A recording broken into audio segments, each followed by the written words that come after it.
So, Daniel, thank you for being with us this morning in the name of Eboca, who you're the Captain Holacracia of. My question is simple for you. How did Holacracy, which you've adopted a year ago, is helping you, if any help, going throughout the COVID-19 crisis? Okay, thank you, Bastan, for having me here. To answer your question, I have to be very honest about this Eboca situation. Like 4 weeks ago, when all this crisis began, we have like a lot of stress and a lot of fires to extinguish and a lot of management situations, because we have to close like 70% of our clients into a few days.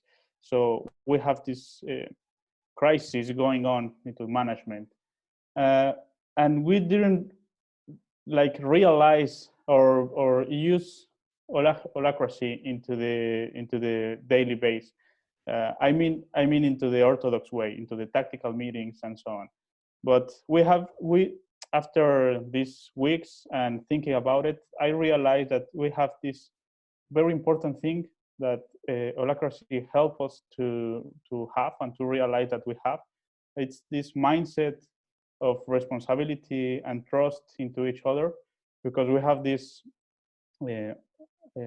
understanding of our roles and our accountabilities, and not only that, but not to be waiting until someone told me what I have to do, until some supervisor or manager, because we all understand what we have to do, and if we didn't understand, we always have these secure spaces to ask, like this honesty and trust into each other. Like, okay, I have doubts on this situation, and it was not like into other organizations that maybe it's supposed to know what you have to do, but we have this mindset, even if we didn't aware of it into the first days of the crisis, like because of the situation, and that's really helped us to take decisions and to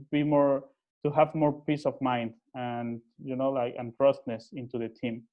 The second one, the first 2 weeks, for example, we didn't use like tactical or governance meetings, but other kind of organization, like extinguish fire organization.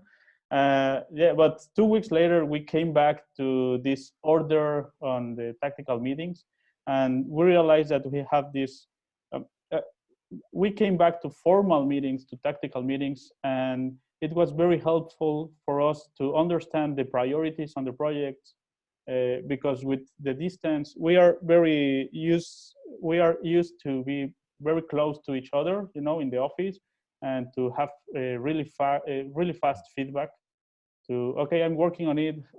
What do you think about it?